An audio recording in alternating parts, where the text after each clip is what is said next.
Welcome to the wild ride of Women's March Madness. Make sure your seat belt is buckled for the Sweet 16 matchup between number 1 seed South Carolina and No. 4 Maryland on Friday, and enjoy the show. If your seat belt isn't buckled, the defending champion Gamecocks, Seat Belt Gang, will make sure you're strapped up, just like how they lock down opponents. And now, the Seat Belt Gang has another member, Te-Hina Paopao.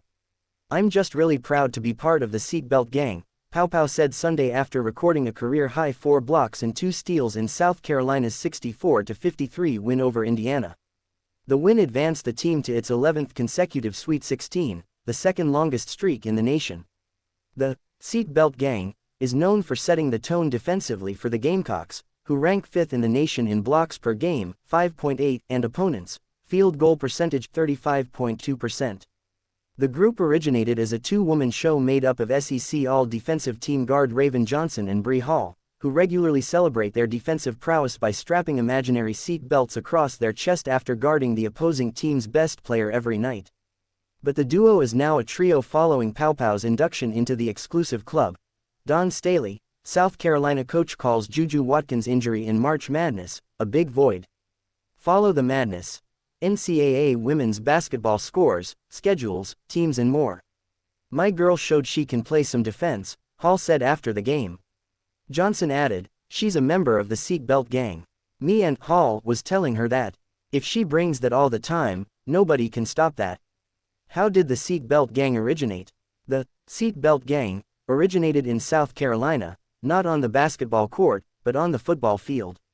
Former Gamecocks defensive backs J.C. Horn and Israel Mukuamu came up with the seat belt celebration during a walk-through ahead of a matchup against LSU in the 2020 season.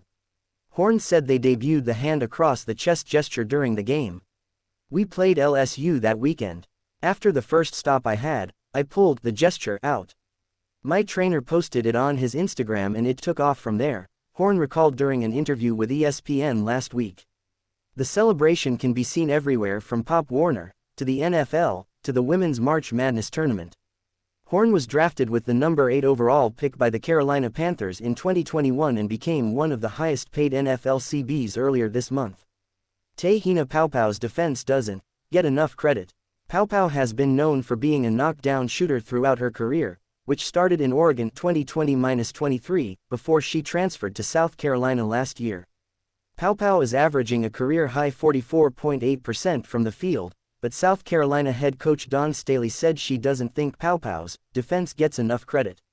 "Pao's defense was great, it was executed to a.t.," Staley said on Sunday, following the win over No.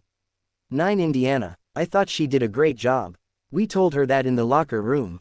I'm happy that we're helping to complete Pao, because for the longest, her reputation is she can just flat-out shoot the ball. She's a consummate point guard, and I don't think her defense gets enough credit in the past 2 years that she's been with us, because it's gotten better and better and better." Staley added, "We're a culture of playing defense, and if you don't play it, you stick out, and Paopao is not one that wants to stick out in that way." The Gamecocks will be tasked with slowing down number 4 seed Maryland, which is coming off a 111-108 double overtime win over No. 5 Alabama in the second highest scoring game in women's NCAA tournament history. They will shoot the 3 ball. They will drive it down your throats. They have some bigs that can command the paint, Staley said. They play up and down. They get up and down the floor. They want the game in the 80s and 90s and 100s if they can.